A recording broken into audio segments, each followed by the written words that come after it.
Mike Tucker, Ray Smith.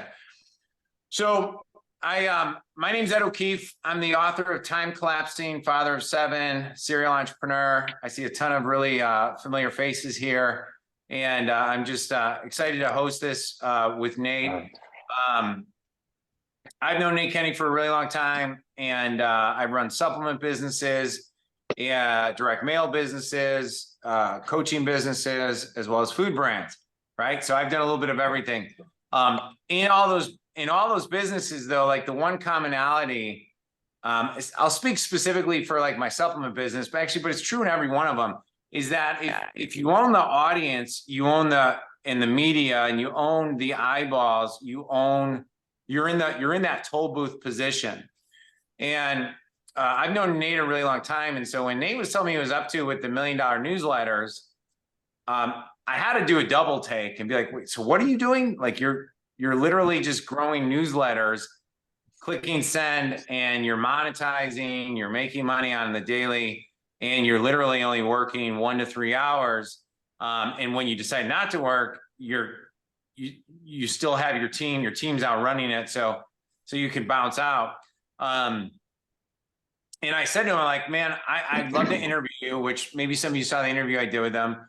And then the second thing is I said, I think you just need to get this message out to more people because it's really, it's what I would consider to be a recession-proof business that in some cases, and Nate's going to talk a little bit about this today, actually is more powerful when there's more chaos in the news or the economy is a little out of control, which I don't need to tell anybody watching this that both of those things are happening right now. And so if you want to be in a business that relies only on a couple skill sets that are learnable, that you could monetize for life, pass down to your kids, pass down to your in-law or your son-in-law, daughter-in-law, your kids to run, I really think he's onto something here. So let's get rocking and rolling here. We have 59 minutes. We have 59 minutes today. And I'm going to have Nate go for a little bit to kind of just give a little backstory again and why he loves the business. But then we're going to open it to Q&A so you guys get to pick his brain, bring in your biggest challenges, and let's make it work. So, hey, Nate, what's happening, brother? What's going on? Got that audio working finally. So that's good. Yeah, I'm still worried. Tech is usually my fault. I always say it's always my fault, but so I'm glad you're on. And yeah, I'll jump in a little bit, just kind of recap on some of how we got here, right? I've done a lot of different things over the years in the internet business. You've seen most of them. I ended up, I was in the mortgage industry back in the day. I was in real estate. And then what I ended up doing was met a guy who taught me about email marketing back in 2006 and 2007 time. So I started dabbling in the email side, ended up getting really into the online marketing and email stuff, built and sold a couple companies during that time. That's where I kind of just fell into the agency around 2011 and started a company originally back then called Funnel Architects. So we were building out funnels and all this full stuff. And then during that time, I had a couple different iterations of the agency. And over the 9 years that I was in it, I kind of got to the point, kind of the tipping point where I just couldn't do it anymore. So the tipping point being, I built this company that I had this big vision of growing and scaling this big agency, but I wasn't a very good leader at the time. And it just didn't work for me.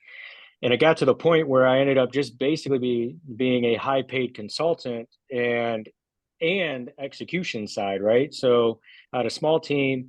I had people paying anywhere from $10,000 to $25,000 a month for my agency services.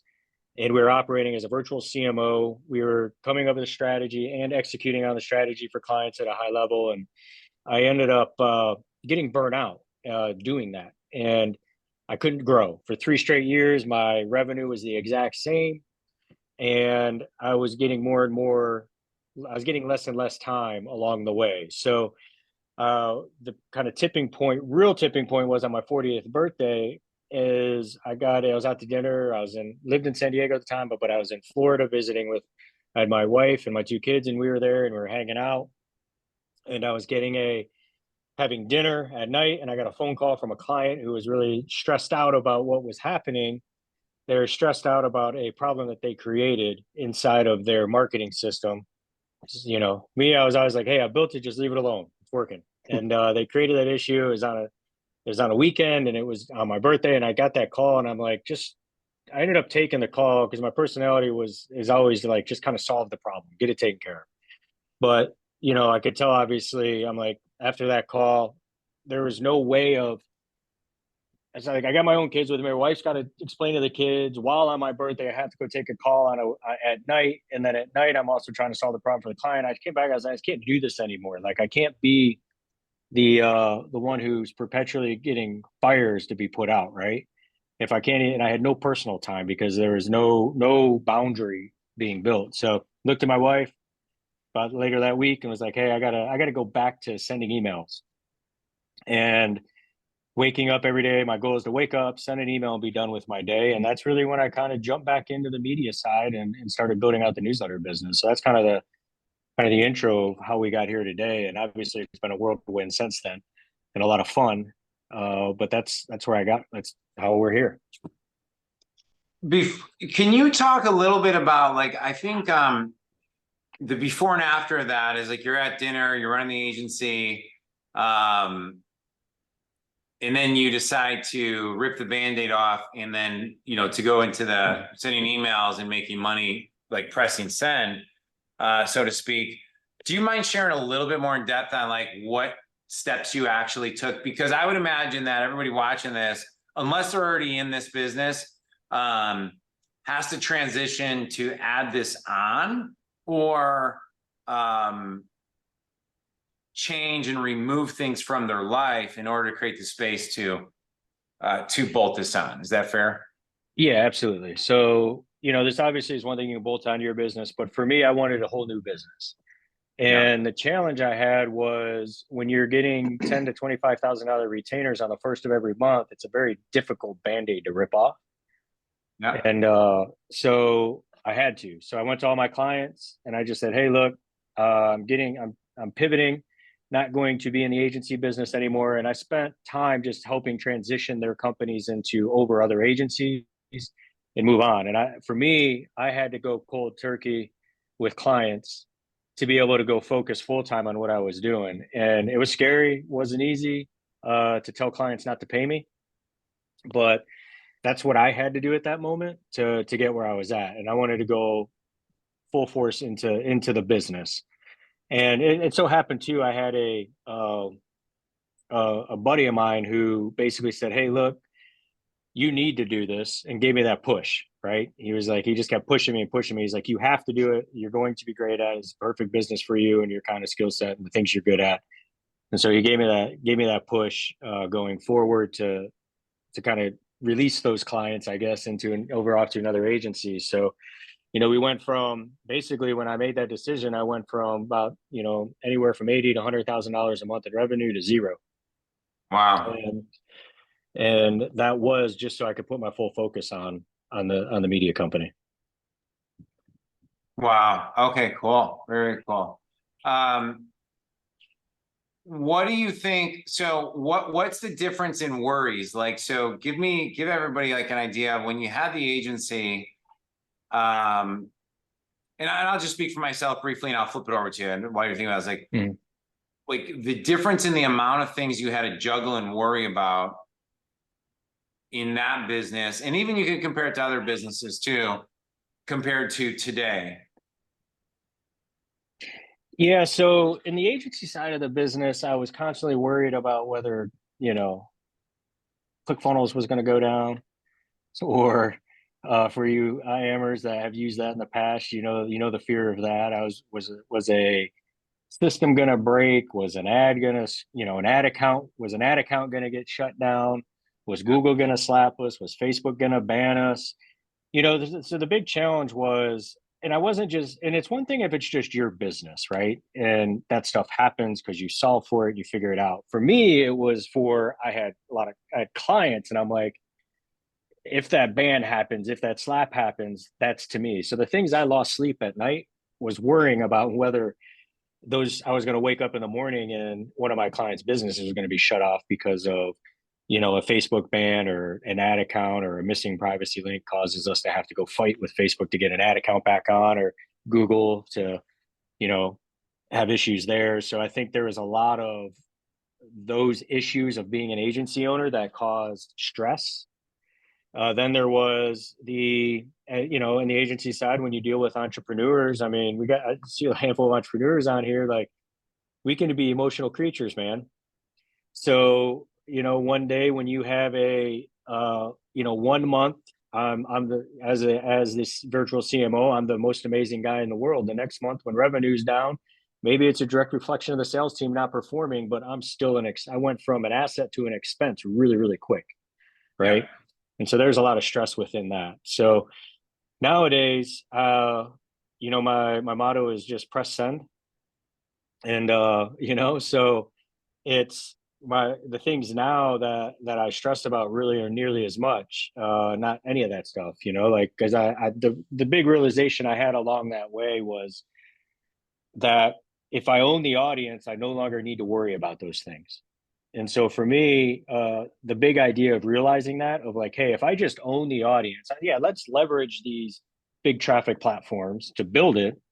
But at the same time, if we own it and we build it and we own it, if those things do happen and those accounts do get shut down, it's not the end of the world, because I can still work my newsletter business. I can still work the subscribers I have and continue my business moving forward. So I think, the things I don't really stress about that stuff anymore.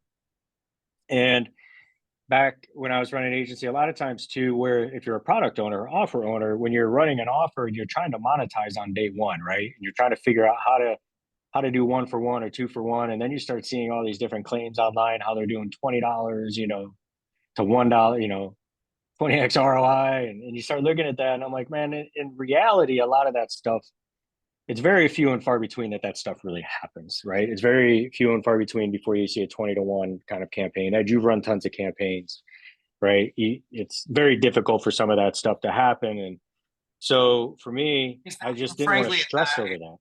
Yeah, did I mute myself?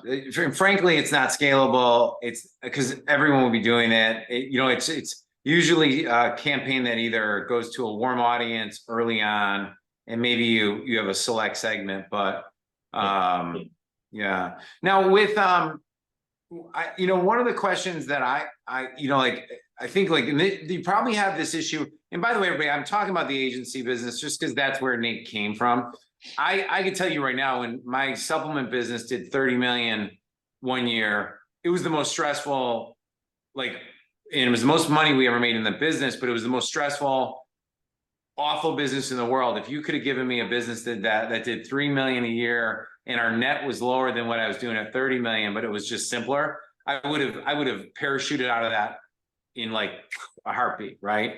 So I think every business that has multiple complexities, Nate's business model and what he's teaching his coaching club is obviously how to go from complexity or lack of utilizing a certain resource, like a list or an audience that you may already have, and then how to turn that into simplicity and monetization.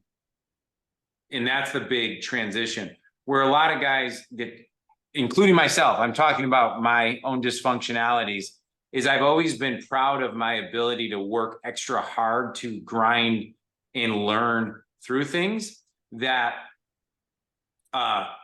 getting married to grinding prevents you from possibly seeing something that's simpler. What I want to ask you though first, Nate, was when you went into this, obviously you needed to generate cash flow, but it also has a component where every day your list is growing. You're actually simultaneously growing cash flow, but you're also building a true enterprise value asset that someone would acquire. Is that fair? In almost any market, by the way. Yeah, absolutely. So as we started building and owning the audience and I understand the real value of it, yeah, it's a great cash flow business, which is nice. And granted, I went all in. Like for me to launch, there's multiple different ways of kind of growing the business. For me, I just went all in. We invested $300,000 in paid ads and grew really, really fast.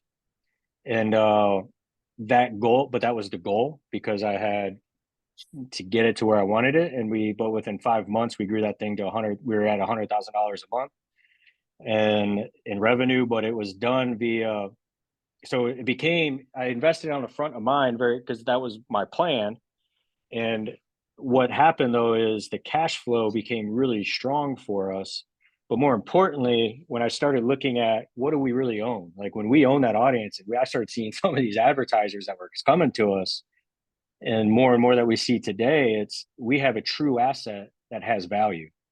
And I just recently had a conversation with an attorney that I hired to talk about that valuation and talk about what we need to do to structure the company properly to see what our enterprise value was, as opposed to just being a cash flow business, right? Like one big thing that was important to me when I got into building the media out was I didn't want to have to be the face of it.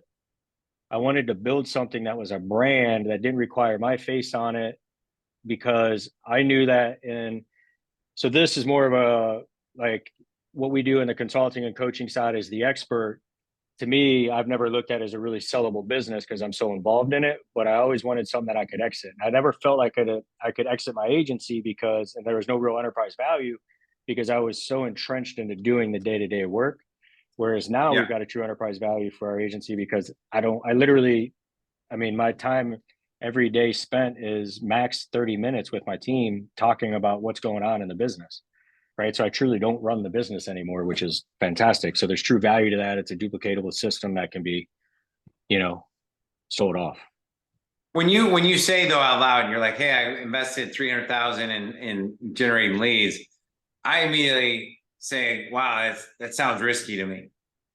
And I have some behind the scenes knowledge of why it wasn't risky. But can you break down why it wasn't?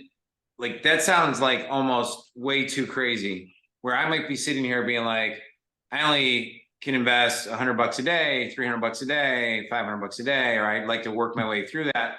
Can you just explain how you either tested into that, or did you have insider mentor knowledge that gave you the confidence to leapfrog into that?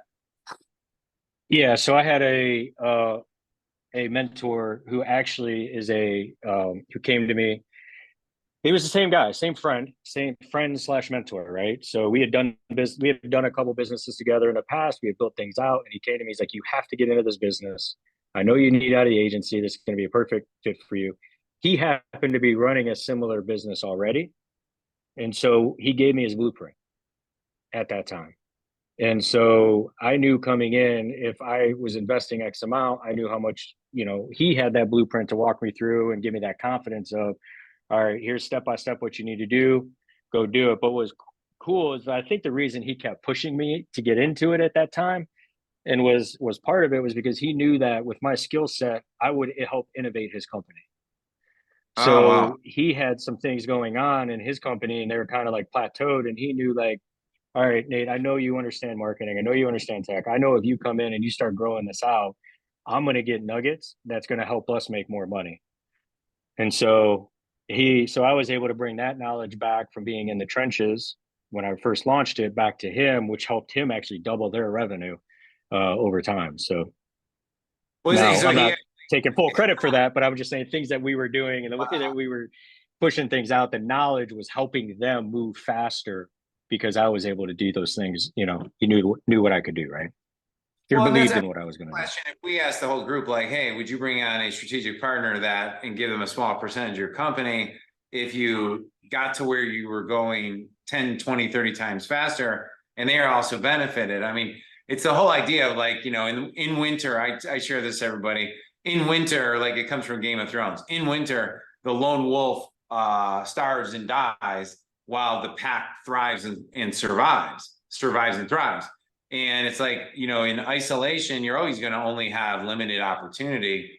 But with people that are either ahead of you in some ways, but you're ahead of them in other ways, the synergistic component has multiplied testing effects, synergistic growth, compounding. Awesome. Well, I want to bring up, you kind of addressed the time issue. And so I want to open it up for questions in a second. I wanted to bring up, guys, I'm going to open up in a couple minutes. I just want to bang through a couple specific things.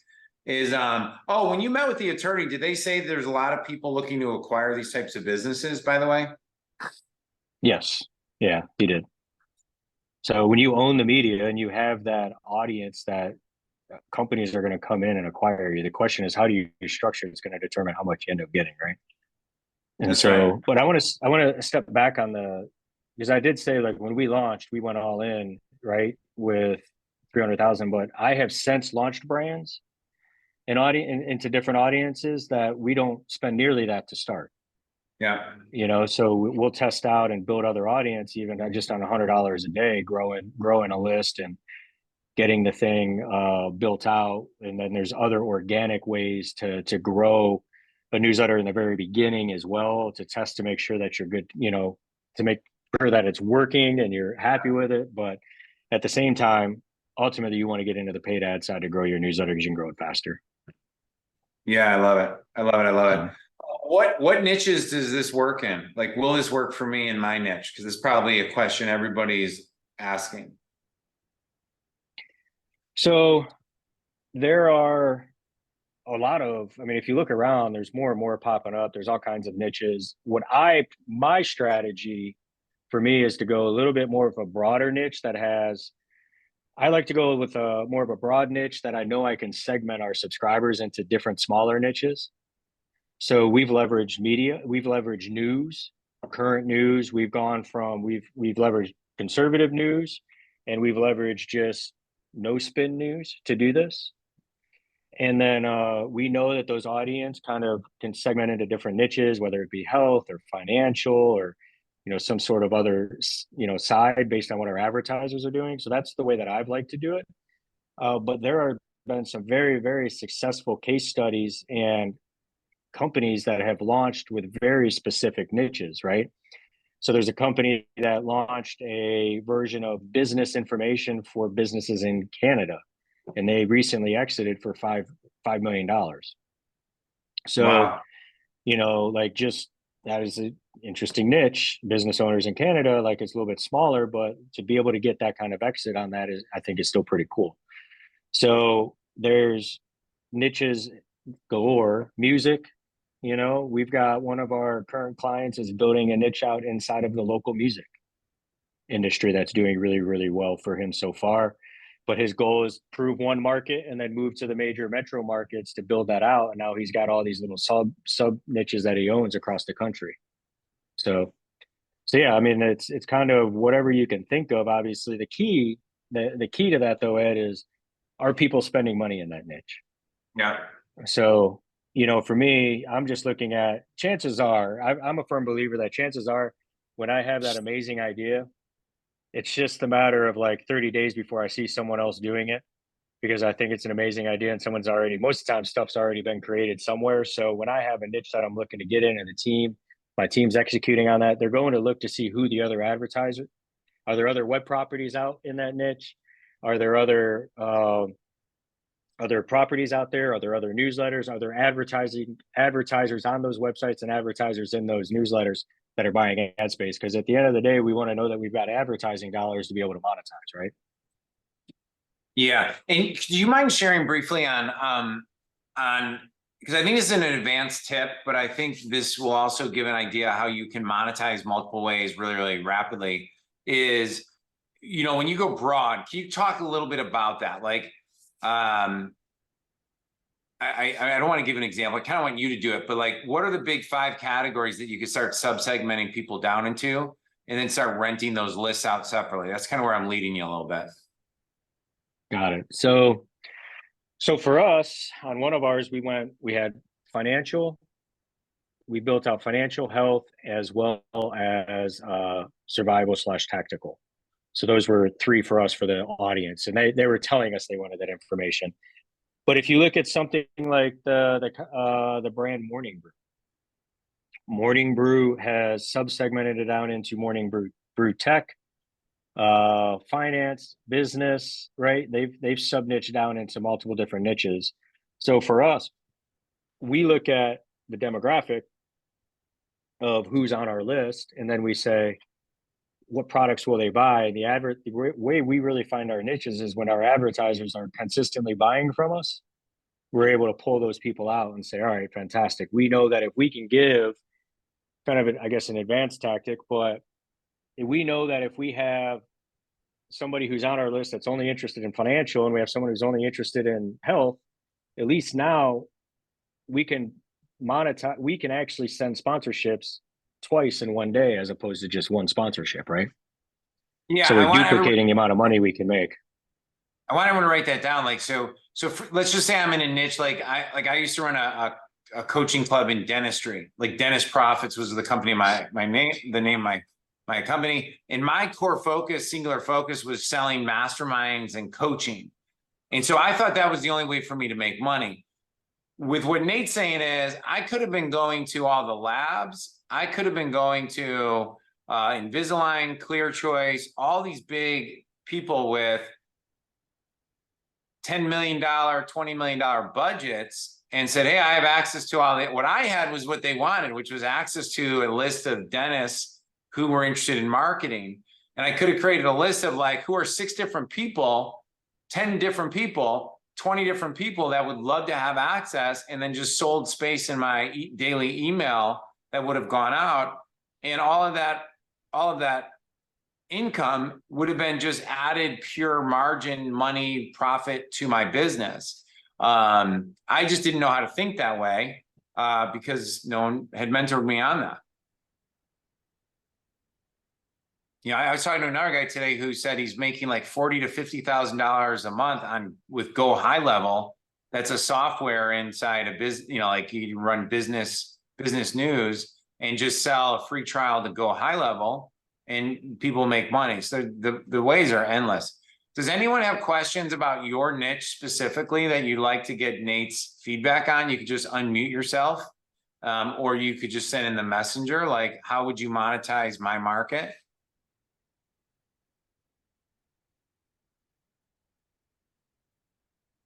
Yeah, I've got one. My name is William. Good to see you, Nate.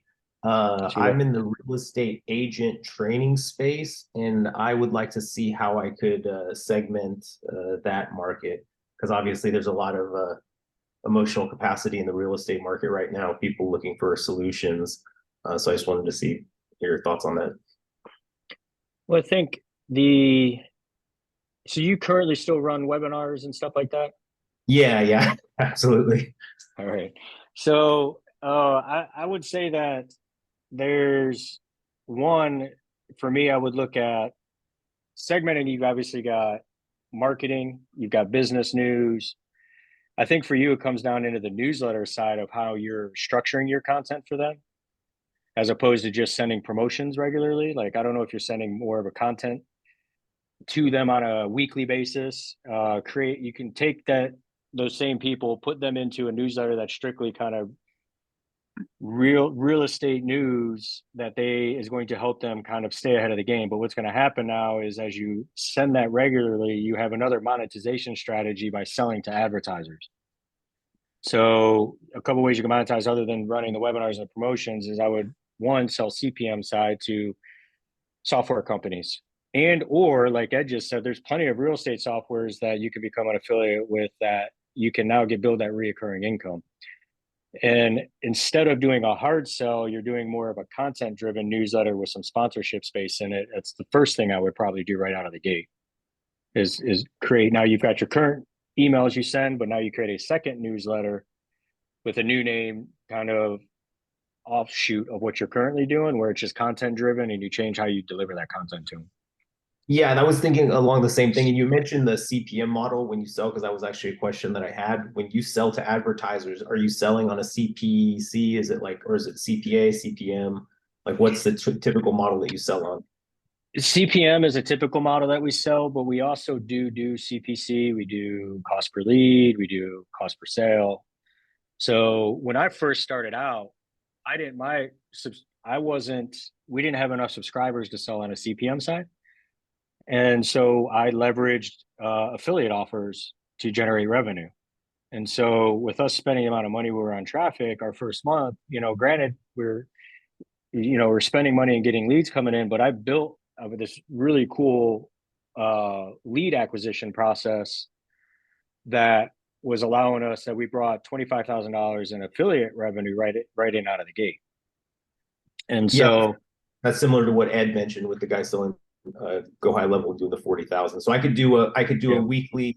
What's your frequency with the newsletter? Do you send it out daily? Is it a daily, multiple times a day, or what is it? so we send daily. Our general news stuff we send daily, and we've got a sneaker one that goes out 3 days a week, and I've got a personal one that just goes out twice a week. So Nice. it depends on what exactly the market's doing. So general news is very real time, and there's a lot to it, but there's a lot of very successful case studies of newsletters that are simply just once a week.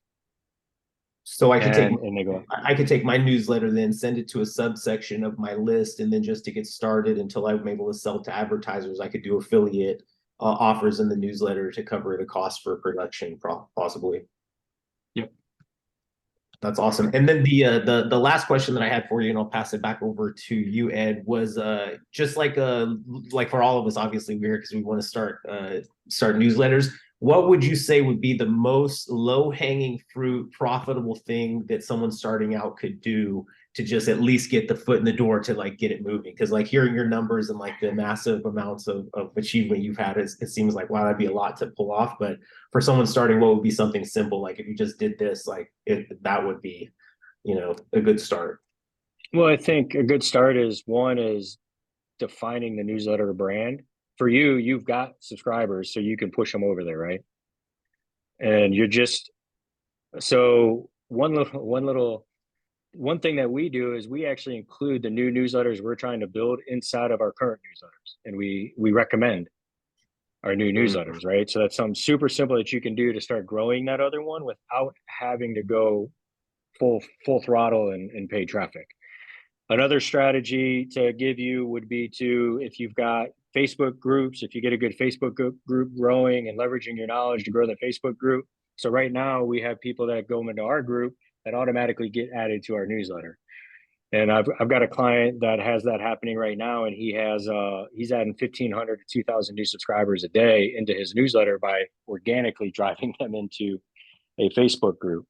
Another organic strategy is creating, if you've seen a lot of these people on Twitter have popped up as experts, some of them might just have a different name, like the real estate guy, the multifamily guy, right, on Twitter. And then they put direct content out there on Twitter, and then they push all those people back into their newsletter. So that's another organic way. Just pick a medium, put focus on it, and go forward. But you can definitely set up a newsletter now. For you, a big piece would be setting up that newsletter inside of the industry you already are in and recommending that to your people that are on your newsletter, push them over there. And that's going to grow really quick. That's awesome. Thank you, Nate. Yep. So Nate, what you were saying was they're just posting out. I know we have a few content questions coming in. Yep. You're for the Twitter, and I know you don't have to break it down totally, but what you're saying is they're posting content and then driving them back to the newsletter as opt-ins. Yes. That's amazing. So, super simple. It's like a very, very valuable piece. Like we do some threads over there, not nearly as many as we need to. We're starting to try and step it up over there just on the personal side, but there's definitely opportunity and case studies that have been done, companies that have been built very rapidly off of just that strategy, creating threads within your niche, creating content within your niche. And then obviously inside of your bio is your newsletter. And at the bottom, oh, by the way, if you want more content like this, subscribe over here. Yeah, I love it, man. Love it. I love it. I love it. That's the kickoff though, right? Once you get it rolling, you want to kind of, I'm a firm believer of paid traffic. So I think that's the fastest way to ultimately grow, but you can start out organically.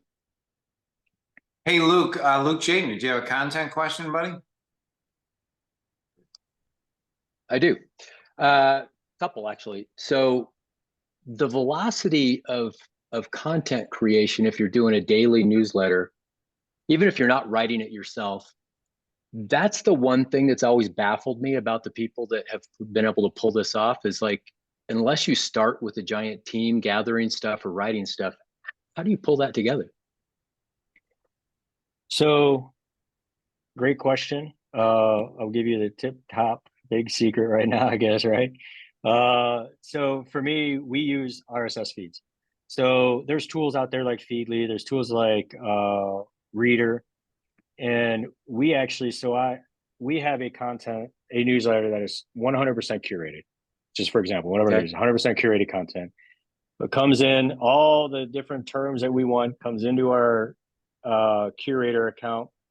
My writer goes in, looks at it all, picks out the top most trending headlines that need to go out, and puts that information, writes a quick summary, and puts that information into our newsletter every single day. So you don't have to write the content yourself. No, I get that. I know it doesn't have to be written, but even curating with those tools. So what kind of time frame is it taking this person that's doing that day? Is that a couple hour, 5 hour, 3, what's it take? 30 minutes. Really? Okay. Mm-hmm. Okay, then the second content question that I have is, you talked about starting with something big in general, audience-wise, and then having the sub-niches within there. Do you actually advertise separately to the sub-niches, and or do you also create individual newsletters for each one of those sub-niches, or not? So we create an individual newsletter for that sub-niche. Okay. And then basically So just, we do advertise and basically separately. just, you just drive them to a separate opt-in, or you just start sending it to them whether they opt in or not, just based on clicks? It depends on interest. So we do both. We send them to opt-in, Okay. and then we also take anyone who has clicked on a health offer, and Gotcha. then we invite them to join that list. Got it. All right. Yeah, Hey, I guess guys, the only other, yeah, go ahead. Something like that is a very, very advanced tip. As simple as it is, that's something that most people don't realize, because if you're spending, let's just hypothetically say you're spending $2 per lead. Okay, this is all hypothetical because it depends on the niche, and Nate goes more in depth on the cost per lead in different niches. By you only saying singular focus, like say they came in on like some Patriot power angle, right? So they're obviously conservative, they're interested in power, and you're just trying to sell them your machine, so you keep them in that small niche. But if you send out an article that says, 7 ways to lower your blood pressure, and they click on that, and then you tag them as that, but then you move them over to another newsletter as a segment, you now have the same person that you're able to monetize 2 times. But if they're into guns and survival and they click on something like that, they demonstrate interest, their behavior demonstrates it. Now you can monetize that $2. You spent $2 to get that person, but now you're monetizing them 3 times. And I know Nate has more advanced strategies to do that, but now you're turning a lead from $2 and getting your money back, not in 30 days and get $2 back, but let's just say you're hypothetically getting that, you're getting $6 back in 30 days. That's totally a game changer. And you're not, I mean, that's the, then how you automate that is some of the advanced stuff I think Nate teaches, but this is not lateral math. This is multiplication. So it's 2 different concepts, right? So great stuff there. Who else has a question for Nate? Well, Luke, did you have one more content addition to that? Sorry, Luke. I didn't mean to interrupt. My other question was unrelated. I mean, and it's probably got a vague answer anyway. So Okay. Just regarding margins, but I mean, obviously that's going to change situation to situation. Yeah.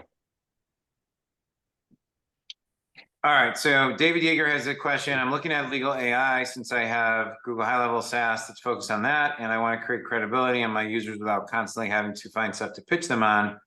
That's an awesome. Is there a question on that, David? You can unmute yourself, buddy, and I think you have a couple things here. So go ahead and unmute yourself and ask away, buddy. Sure, thank you. So basically, yes, I'm running ads right now to generate leads, getting booked appointments for selling the SaaS. We do a couple of other upsell offers as well.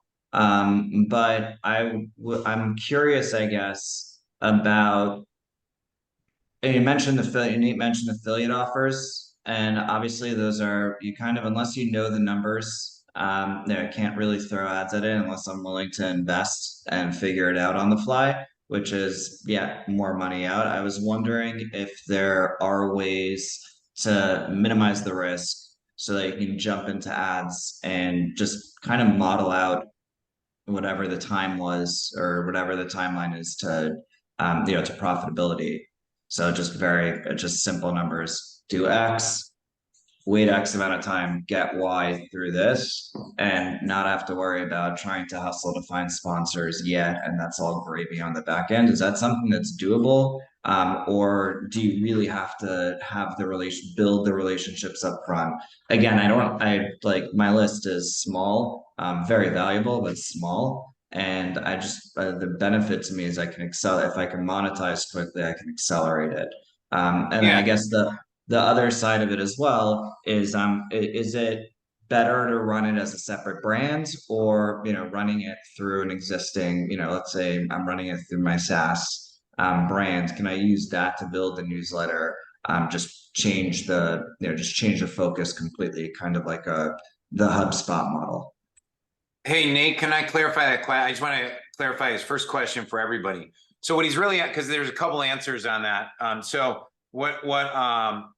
the first question is like, okay, I don't have a ton of affiliate offers that are proven, because you can get some of that data once you build that relationship. So that's number one. It's a good question.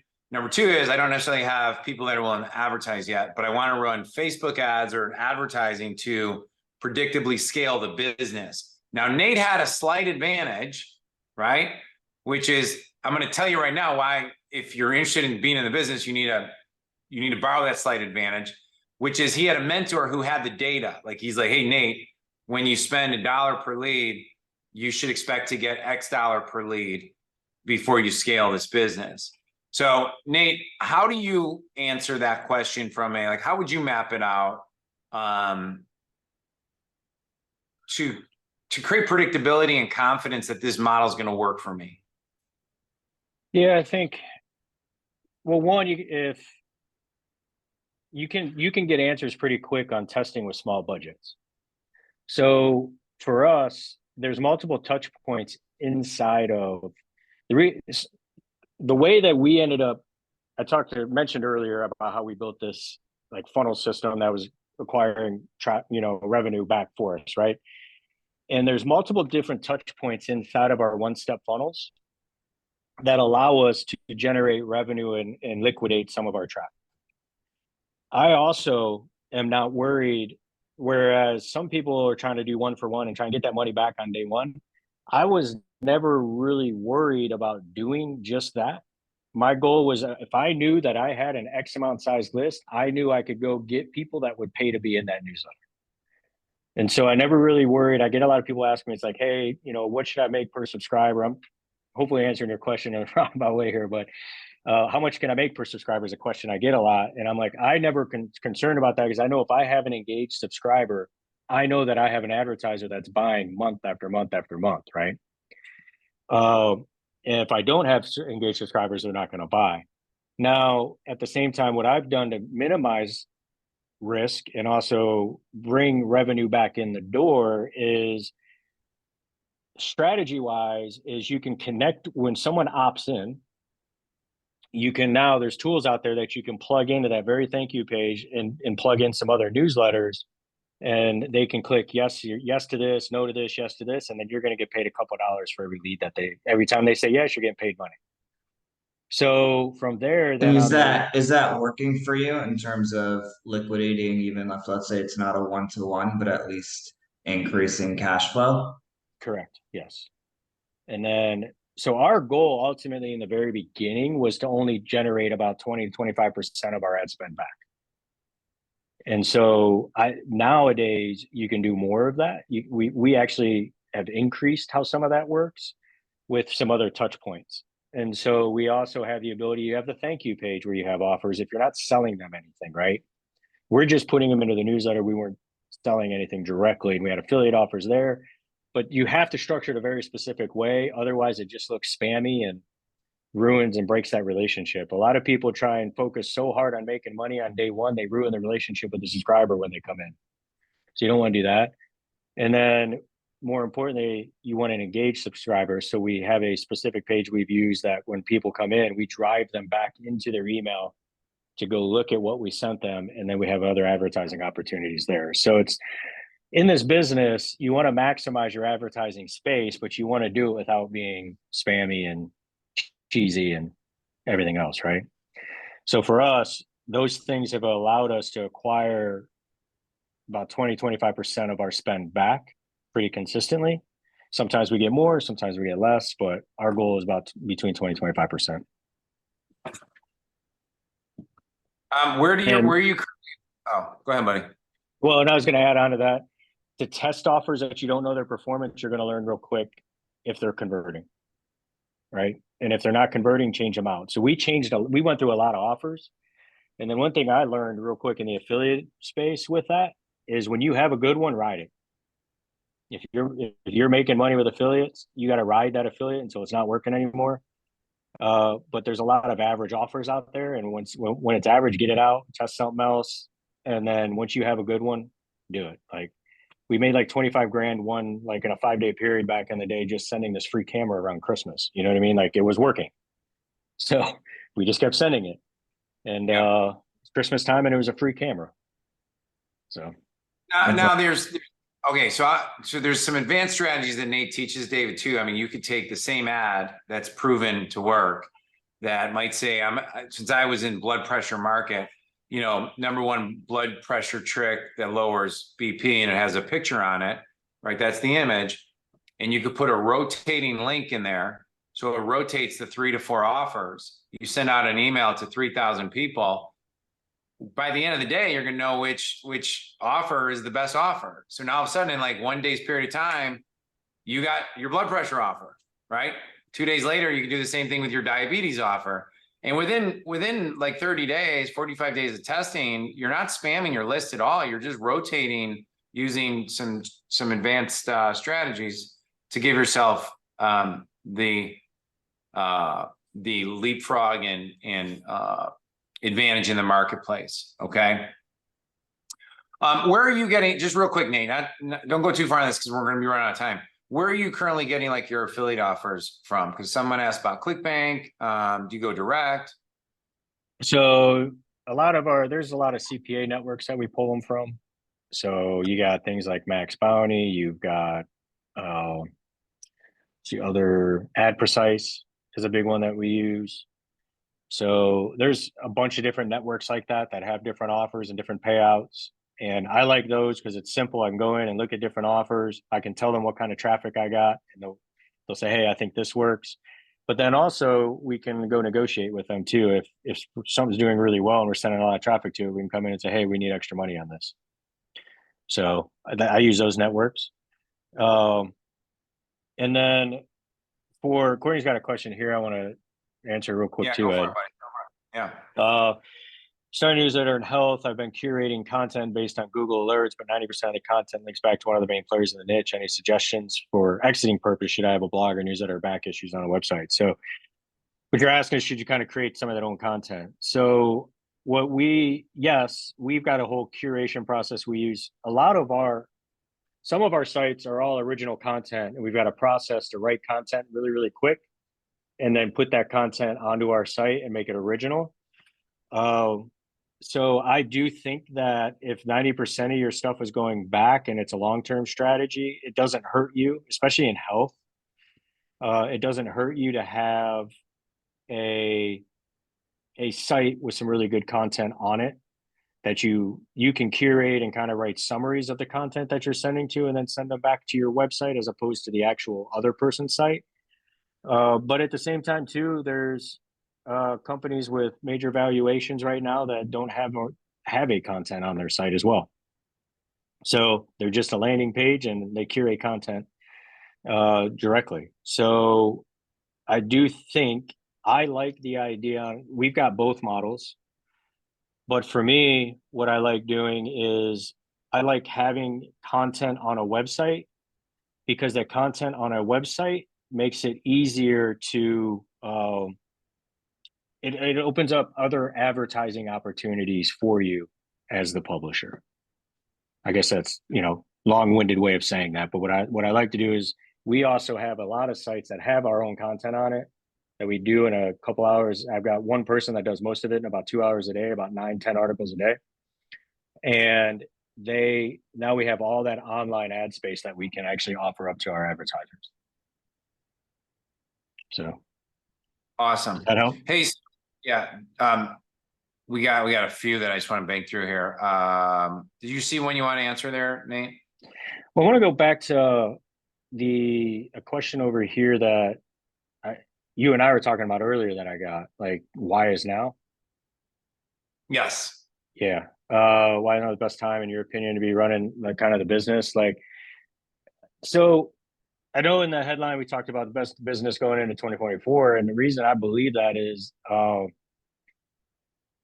reason I'm into it and the reason I'm so excited about it going forward is because back in the day when I got into 2008 is really when I started diving into email marketing and newsletters. And for all you guys old enough to know on here, back in 2008, what happened, right? The economy plummeted, and it's during that time, my business made more money during that time than I did prior owning my brick and mortar company. And between 2008 and 9 and 10, and all I literally did in the whole entire year of 2009, my wife, girlfriend at the time, we traveled around to different cities, and my day consisted of sending an email every day and then us hanging out. So during that time when the economy was bad, this business was really good to me. So I'm even more excited now because now I know what the heck I'm doing, right? And we've got more of a process to it and system to it. So, the reason Ed mentioned it earlier, it's thrive in any economy and can do better. It's because advertisers also, I do know, are going to be looking for places to advertise that brings more consistency to them. It becomes more niche. As we know, these bigger platforms are out there. We can go advertise on those, and I recommend you do, and we do. But we're bringing a lot of advertisers over to us now because they want something that's more dedicated to their niche, because some of these platforms are sometimes, targeting's being removed. Things are changing. Algorithms change. We can bring consistency to them because we can say, we have this demographic who loves your product, and they'll come by advertising space from us. So, matter of fact, I mentioned earlier in an email, and I'll give these to everyone. I'll shoot this email out when it's done, but we have 2 emails we send in our system to go reach people that want to buy traffic from us. And a recent one, that same 2 emails just brought in a company that's valued at $1 billion to buy advertising space from us. So these companies are looking for those different people to come in. And, for me, I'm actually excited if, who knows, the economy is a little different right now. People have their own takes on it, but it's a unique one that we sit in. But I do know that we're sitting in a good position if our newsletters are going to do really, really well over the next couple of years going forward. So wanted to cover that, Ed. But then we've got a couple more in here. I think, let's see. I manage a health and wellness brand with 20K subscriber emails that has been completely ignored. I want to create a newsletter, but I'm starting from square one. What would be your first move? Chad, great question, man. I guess that you and many other people are kind of in that position where you've kind of had a list. I was in that position. I had a 100,000 person subscriber list that I ignored for 2 years, and I ended up just cutting out all the people that weren't engaged. So step one is I would go back to that data and look at who was clicking and opening, and then I would just mail them again. Hey, I've been absent for a while. Wanted to touch base with you, and I would go that route. And I would see who I could engage back up out of that audience to start out. And once I engage those people, if they engage, keep them. If they don't engage, move on. So I took mine down to 100,000, down to 20,000, and then I went down to all the way down to 5. And I was only worried. Sometimes a lot of people care about the size of the list. One thing that I like to worry about is the size of the engaged list. There's 2 totally different groups of people inside of that. And so I would focus on those engaged ones and then start growing it from there. You kind of got a jump start because you got them already. Yeah. So to answer his question, though, I mean, this is a little more advanced. The list they've never been mailed. That's what he's concerned about. So, so there, and I know this is a little more advanced for this call, but basic warm-up period, reiterate. I probably wouldn't create a new separate newsletter. I'd probably reiterate them about whatever they purchased. Wouldn't you say, Nate? Yeah, I would just remind them what they purchased. Hey, look, Thank you. sorry for not contacting you, right? Yeah, but thanks for being a customer. Thanks for being on our subscriber base. Here's some valuable information for you. Yeah, absolutely. Hey, so just I need to do this before we because I know you got time for probably like 3 more questions. I'm gonna post a link here, guys. If you want to get more hands-on mentoring and work directly with Nate, he has a few different options. And so it's his $1 million newsletters mastermind, and he's got 3 options. One is $1 million newsletter mastermind, $1 million newsletters workshop, and he also has $1 million newsletters one-on-one. So Nate, if you want to talk just for 2 minutes about each one of those, sharing like what's different or what they would be, what they should expect or experience when working with you. I'll post a link here in just a minute that they could get access to book a call with you, a strategy call with you, to see if that's something that would be a great fit. So there'll be more details in that. So this isn't going to be a long sales pitch as promised. But if you like what you've heard so far and you're thinking, you know, I think this business would be for me, I might have a question or 2 for Nate, then he'll provide that opportunity for you. Yeah, ahead, I appreciate that. Yeah, real quick. So we have Newsletter Founders, which is our mastermind group for people that want to. Basically, what we're doing is we're dishing out all the new information and stuff that we're learning. Because I just like I'm teaching this stuff out and helping people with it. I have an entire company that's my bread and butter that makes money every day doing it. So we have a lot of my team is constantly innovating to grow the newsletter business. And because of that, as they're innovating, I'm taking that information, and that's our newsletter founders get all that updated information. It's more of a intimate, just like you would expect in a high level mastermind, right? So that's newsletter founders. And we've got a good group of guys in there, a good group of people that are involved in it and already in it that have, you know, we jump on, help them out, solve any problems they got, and then also focus on kind of just long term. So it's an annual thing.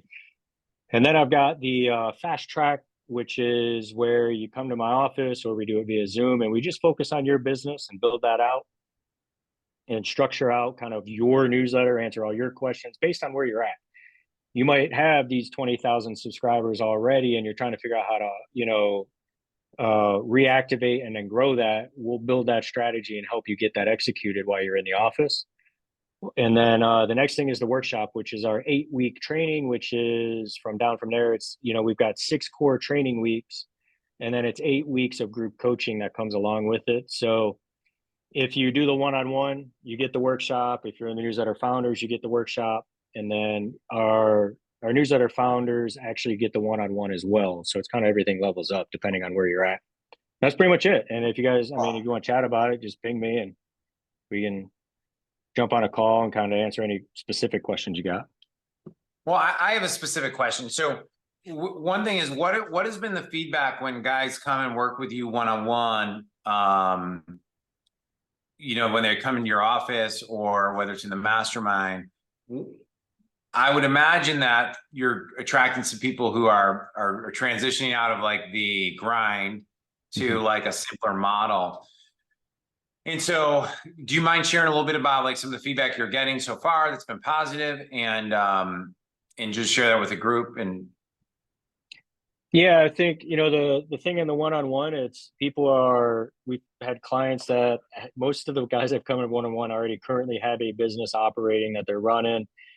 One is, like some of them are looking to exit the business they're in. So like, it's one over them. One guy actually is an agency that came in just recently, and they exited their agency. He's kind of got held over in the acquisition, and he's like, his time's up and he can't take it anymore.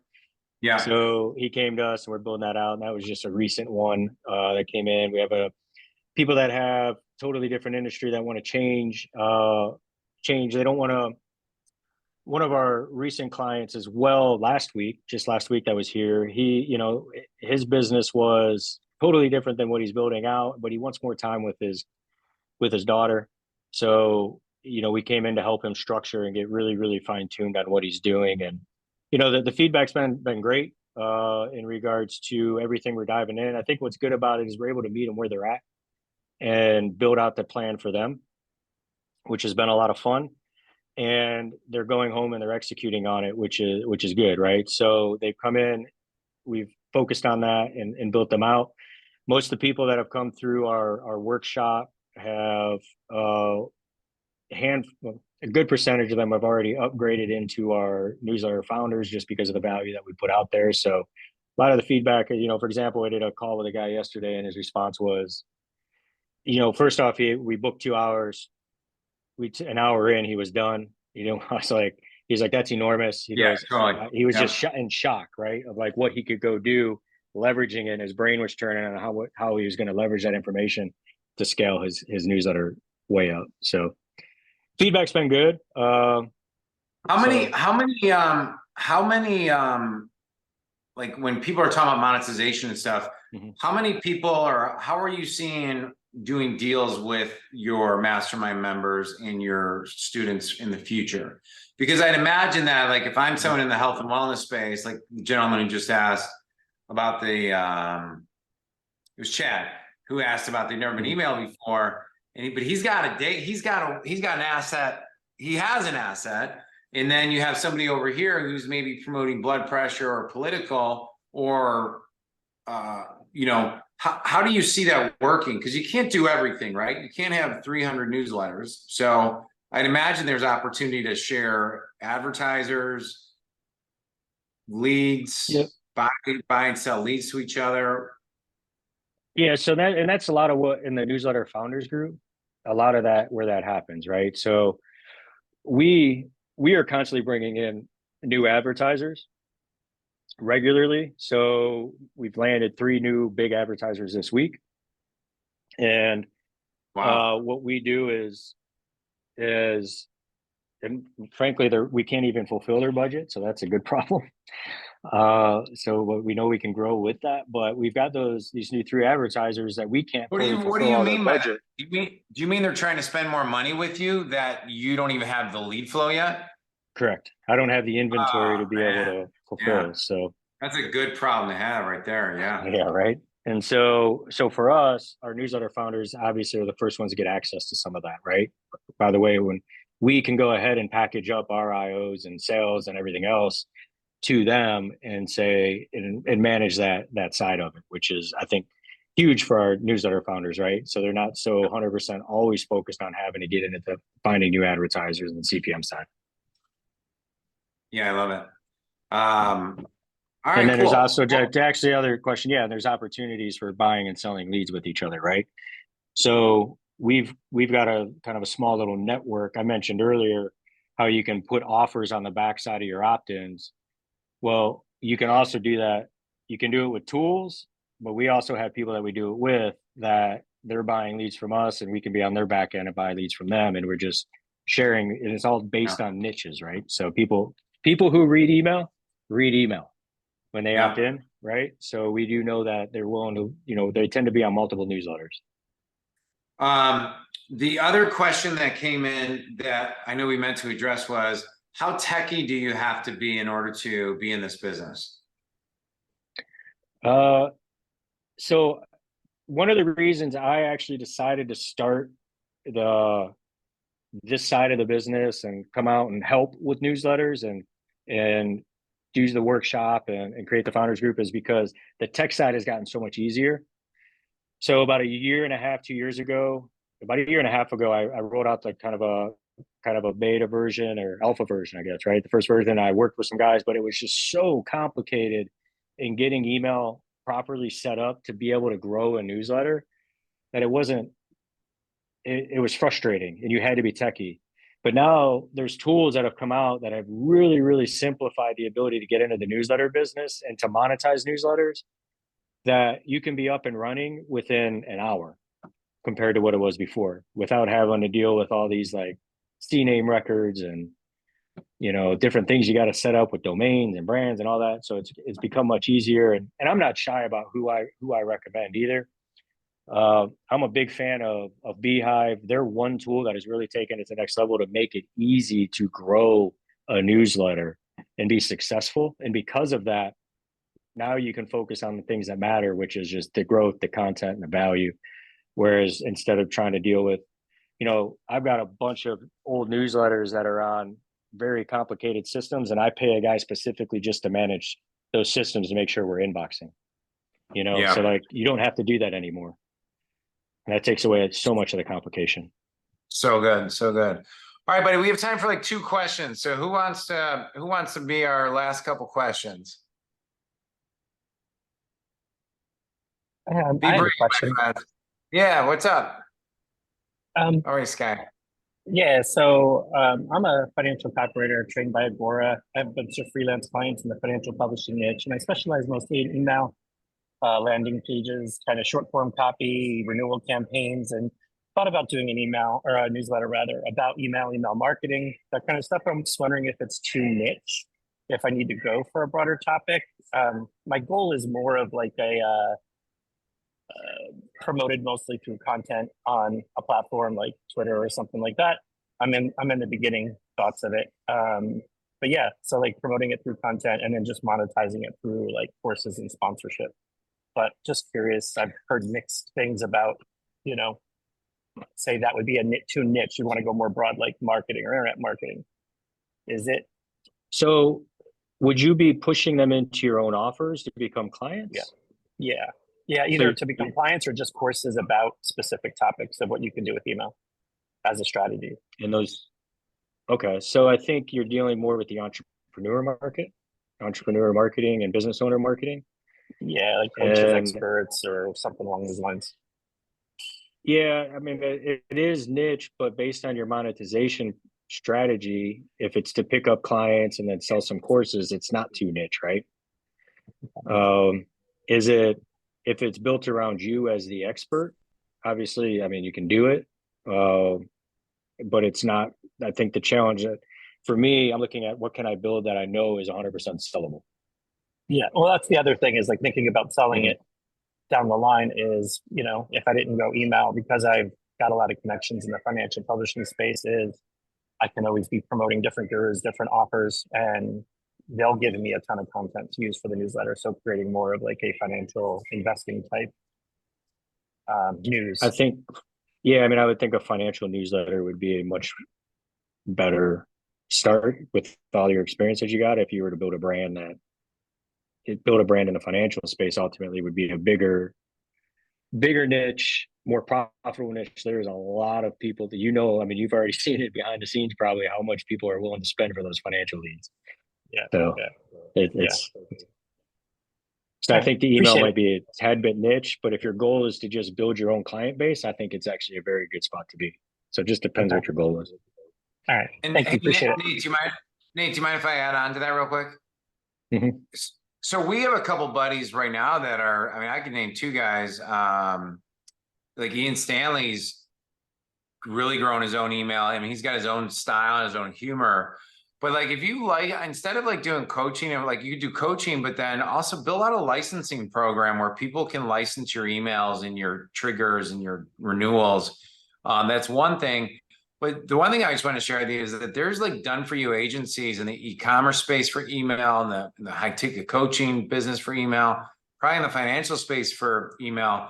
They'd probably pay you a nice residual monthly for a referral if the person's not a perfect fit for you, plus softwares, plus like things like I mean, you could build a little niche out of that. And then also I like I think Nate's right on, just add another component, man. What Nate's teaching right here is perfect for somebody who's been in the weeds with email and copy and understanding how offers are made. Like you're meant for, it's very, very intuitive for someone like yourself, Appreciate it. All right. Who else? We got another question coming in. Who's got it? Just unmute yourself. Hey, it's Greg. What's up, Question. Greg? Hey, how you doing? So I have I like your background. oh, thank you. So, a couple of questions here. So I think in the email or one of the things that you guys sent out that Nate was going to predict or give us the top categories for 2024. I don't know if he could go over that. Some of the ones he's predicting for it's going to, well, any of them can be successful, but what his predictions on it. And two, let's say I'm in a service-based business. So let's just say, service pros or home services type of business. So what you were saying earlier, start out a newsletter with that. And then let's say we can break it down into HVAC, plumbing, and electrical like that. So basically I'm going after emergency services. So I should do a top level newsletter, then see what sticks and then break them down into separate newsletters, or just start out with a separate newsletter for each one of those industries. So what are you, I'll get to the prediction side. Okay. They had to put me on the spot with that one.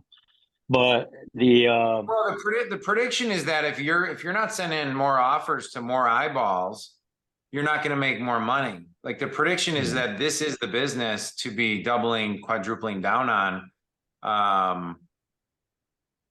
for 2024. Like, let me go off on this for a second, Nate, because I'm super passionate about this. Like, our job is to be getting more offers in front of more eyeballs. Nate's business is 1,000% designed about pressing send and building your list so you commit. It's a very direct correlated multiplication mathematical equation worth investing in, because the fact of the matter is, and even if you look at some of the mentoring, you're like, oh, this is kind of a serious investment. Well, he's a serious person that's invested millions and millions of dollars into building a multi-million dollar simple press send business that can spit out more money than 99.9% of the other businesses any of us are involved with.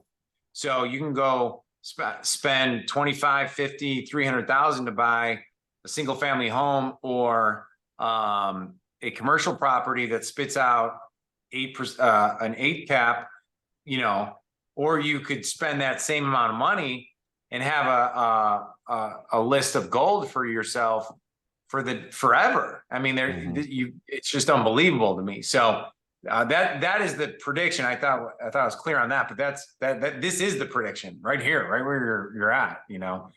Go ahead, Greg. Finish your question. No, I get it, because I mean, I'm looking at, you look at one of the leaders out there, Freightways. You look at that guy there, what he's done, and now he's bought Flying Magazine. So I get it. But I'm just at my specific question. I'm gonna let Nate answer this right here. So, my market's been, I've been marketing to home services businesses, and so I want to do a newsletter. So again, am I gonna go strictly to the plumbers? Do a one for plumbers, then one for HVAC, or can I start out with just like a general for like service pros type of newsletter? So are they buying something from you? Are you providing a service? Generating leads for them. I'm trying to really I'm really trying to get out of doing that, because it's such a grind, managing their Google business profile, blah, blah, blah, out of the agency stuff. I resonate with you. Get out of the agency stuff. And I know that, there's suppliers out there, because I'm looking at other, plumbing and HVAC newsletters out there, and I'm seeing the big advertisers into it. So, I get that, but I'm trying to figure out, should I just start with a broad deal and then, curate that news and then bring them in like that for the advertisers? I would do broad news, business / marketing news for that specific. I wouldn't break it down to HVAC. It's emergency services, right? Yeah. It's and when I think of emergency services, I think of like blue collar industry too, right? Yeah. So I think you create something that's more for the overall space, and then you can, when they come in, you can ask them what they actually are part of. Are they a plumber? Are they HVAC? What they are? So then you can segment them, and then I would just keep the content more top level to specifically that industry, not just HVAC, right? But the whole overall blue collar services industry. All right, got it. Thank you. Hey, just to throw on Nate's radar. So, Greg, one thing, there's a mastermind member in this group, in Nate's group, Kevin Marin, that runs Blue Collar Millionaires podcast. He was on here, that you could, you know, again, like through Nate, create the relationship, but like you can leapfrog to some of that stuff. Does that make sense? And so, I mean, that's again, part of synergy and leapfrogging. Again, you know, like you get profiled on one of Kevin's podcasts and the answers are going to come flooding to you. I'm amazed too in the blue collar market. I come from a family of all electricians. Man, there's some guys that just starting to treat their niches, like the plumbers, the HVAC guys, the simple carpentry, roofers, gutters, guys who are treating it like an entrepreneurial endeavor that are just murdering it right now. And that's definitely going to be a fast growing niche, you know. So, hey, Nate, well, if there's a quick one, we'll do one more quick one. Otherwise, I think we've gone 15 minutes over time, but would you guys all agree this was great? Great stuff. Do me a favor, take your phones out real quick. And go ahead and take a picture of the Zoom screen and like, go ahead and tag, post on Facebook and tag Nate Kennedy and say amazing training by $1 Million Newsletter founder, Nate Kennedy. You can tag me as well, but I'm not as cool. And that's it. I put the link in. We'll be sending out the replay. Someone asked me this. The replay is going to be live for just 48 or 72 hours. And then I'm taking it down. And then it'll go in the archives. So Nate, any final words before we let everyone go for the day? No, I appreciate you all jumping on. Happy to help, you know. So if you're interested in kind of connecting further on this, just ping me and we can chat. So, but you know, appreciate you all taking this time and putting that value and trust in me to help you guys out. So thank you. All right, brother. All right. Thanks, everybody. We'll see you soon. Okay. Have a great one.